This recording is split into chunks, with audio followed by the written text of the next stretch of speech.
Hey everybody, it's Emily at ARG Schooling, and today we're going to be doing the mid-year book freakout tag.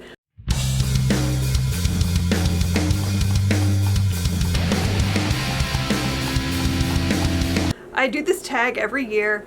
Really like doing it because it helps me to kind of focus and see where I'm at over the course of the year thus far. So I'm usually late. I'm very proud of myself that I'm getting this done in the month of June. It's usually like July or even the beginning of August when I realize I haven't done it yet. So right now we're going to start with some stats. I went through everything I've read so far and came up with some stats for you guys. So currently I have read exactly 50 books, which is half of my goal. My goal is to read 100 books. That's usually my goal every year. And so I'm halfway there, exactly. I went and ranked and figured out like my rankings, like how many 1 stars, how many 5 stars and all of that. So 0 1 stars. So that's great. I only have 1 2-star rating. I have 6 3 stars and 21 4 stars and 21 5 stars. So that feels pretty good. Like that's a pretty good reading year, right? Like I've really enjoyed almost everything I've read. So then I also divided it out by like genre. So I've read 11 books that are fantasy sci-fi. I've read 5 contemporaries. I've read 18 middle grade. I've read 25 history or historical fiction. I've read 5 books that would fall under like mystery, thriller, or horror. And I've read 7 nonfiction books. So it's a pretty good mix, but you can definitely see that I lean more heavily towards historical fiction. Then as far as reading challenges go, I'm doing like 3 different challenges this year, and 2 of them I'm doing great at. One of them, not so much. So for the Build Your Library Reading Challenge, I have completed 22 out of the 40 prompts, so I'm feeling pretty good about that. I feel like I can totally finish this challenge this year. And then I'm also doing the Alphabet Challenge, where I read a book for every letter of the alphabet. So the book title has to start with that letter in the alphabet. And so for that, I've finished 18 out of the 26 prompts. So off to a very good start with that as well. I'm feeling pretty confident that I'll finish it. The challenge that I'm not doing so great at is the one that I thought I'd do better at. I expected to be so much further on in this one by now. And that is the 12 book recommendations in 12 months. I asked you guys at the end of last year to give me a recommendation, and I would pick 12 of them and then read 1 a month. And I have not done that. I've only read 1 of the books recommended to me, and I feel really bad about it. I mean, I want to read most of these. These are all books that I was like interested in reading anyway for the most part. There was a few that I was a little iffy on, but I was still prepared to read them, and yet. So that's something I'm going to have to work on the second half of the year, since I still have 11 books to go in that challenge. But I think I could still do it. So now let's talk about the questions that are in this tag. So the first question is, what is the best book you've read in 2022 so far? And I think for me, when I stop and think about it, I have a tie. And I like both of these books so much that I can't decide which one is my favorite. So I'm going to go with both of them. And that is Project Hail Mary by Andy Weir and Beautiful Little Fools by Gillian Cantor. These books were both so great, and I read them both at the very beginning of the year, and nothing's topped either of them since. Like, I've had other 5 stars, but those 2 are just like so good, and I haven't found anything as good as that yet. So we'll see how that goes as the year continues. If anything else is going to bump them, I don't know. I would love to see that happen, because I would love to read something else that I love that much. But yeah, so far those are my 2 favorites so far. The next question is, what is the best sequel you've read this year? And I don't read a lot of sequels, so I'm kind of cheating on this because I want to give it to In Every Generation by Kendare Blake, because technically, in my mind anyway, that is a sequel, but it's a sequel to Buffy the Vampire Slayer, the TV series.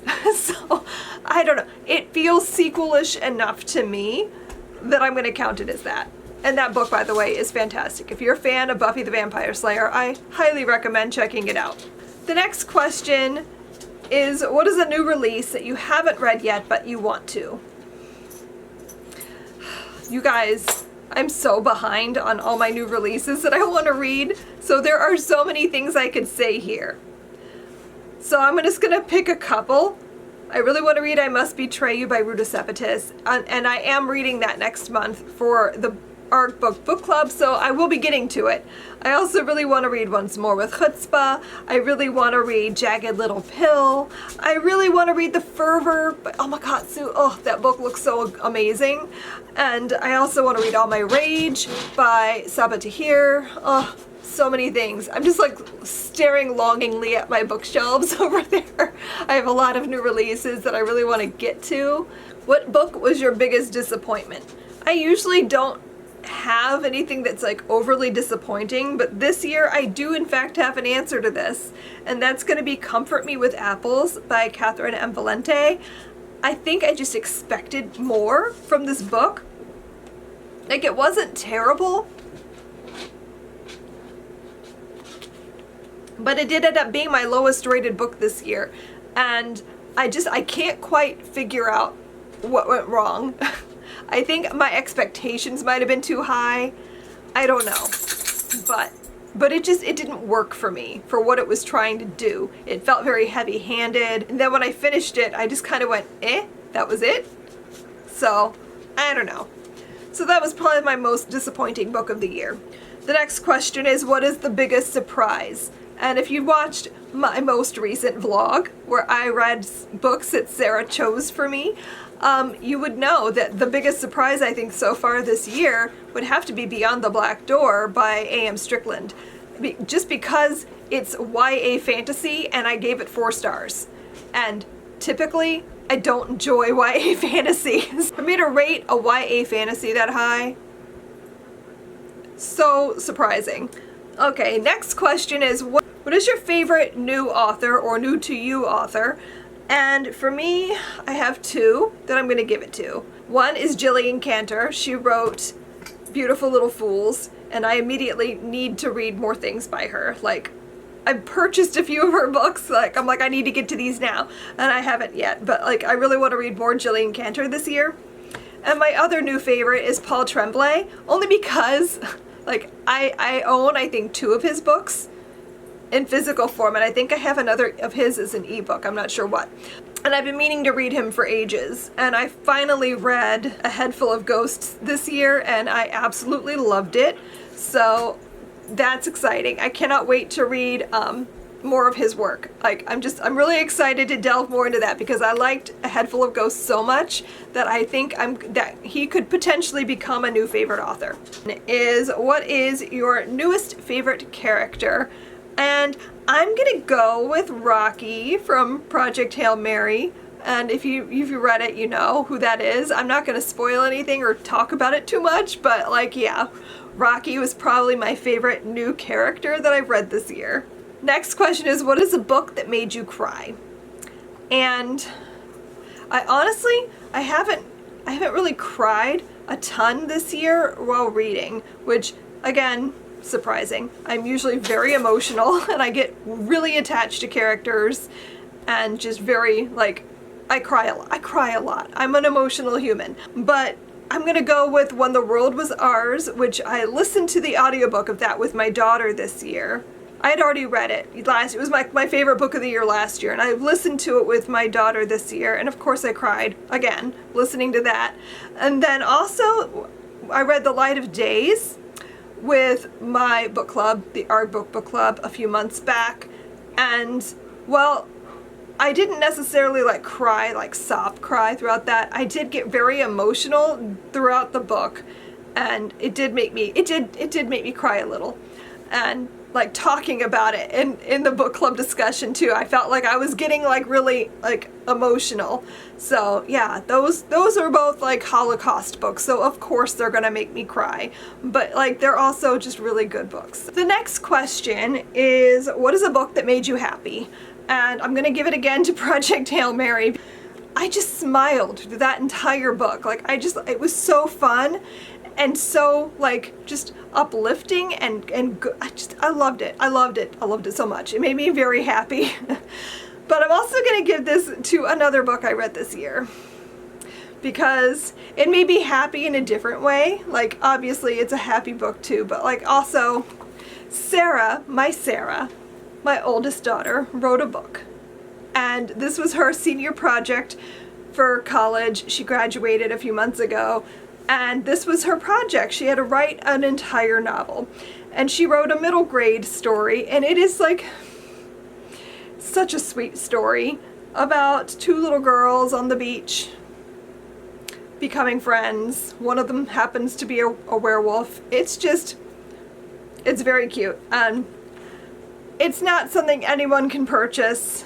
She only got a few copies for friends and family, and she's still working on it. Like, this is her, like, not final draft of this yet. She's gonna be working on it over the next few months and hoping to query it and get it professionally published. We'll see what happens with that process, but this book made me very happy because I know how hard she worked on it. I know how hard she's worked her whole life to become a writer, and I'm just like so intensely happy that it's happening. The next question is, what is the most beautiful book you acquired in 2022? And I bought a lot of things. The first thing that I'm just gonna put up that popped into my head was Yonder by Ali Standish. It's a gorgeous cover. And then Tokyo Ever After by Emiko Jean is beautiful. It's like so stunning. Also the sequel to that, also beautiful. Like, ugh, those two books are so pretty. Oh, and On a Night of 1,000 Stars is another just gorgeous book that I got this year. I bought a lot of books this year that were just really pretty. I got Sundial by Catriona Ward, which is gorgeous. Just like so many pretty books. I'm sure there's more, but I'm gonna stop there. The last question is, what do you still need to read this year? Oh my God. Everything? Like 11 books from the recommendations that you guys gave me. I have all of those I still need to get to. I've got Dream Any Dream. I've got The Science of Being Angry. I've got Go Hunt Me, One for All, The Silent Unseen, Sundial. Ugh, so many things. The City Beautiful is a book I keep putting in my TBR and not reading, and I just really need to get to it. But yeah, so many books. There are too many books, and not enough of me. This year has been very overwhelming already. We're only 6 months in, and I feel like it's been like a whole year already packed into that 6 months, but you know, I got another 6 to go. I don't know how to do it. I don't know. I don't know what's going to happen the rest of this year, but I feel like I have a lot more reading to do, and I'm very excited to see what ends up being my favorite books of the year, because so far I've got some great contenders. So what have been your favorite books that you've read this year? Let me know down below in the comments and we can chat. Thanks so much for watching, and I will see you guys next time. Happy reading. Bye.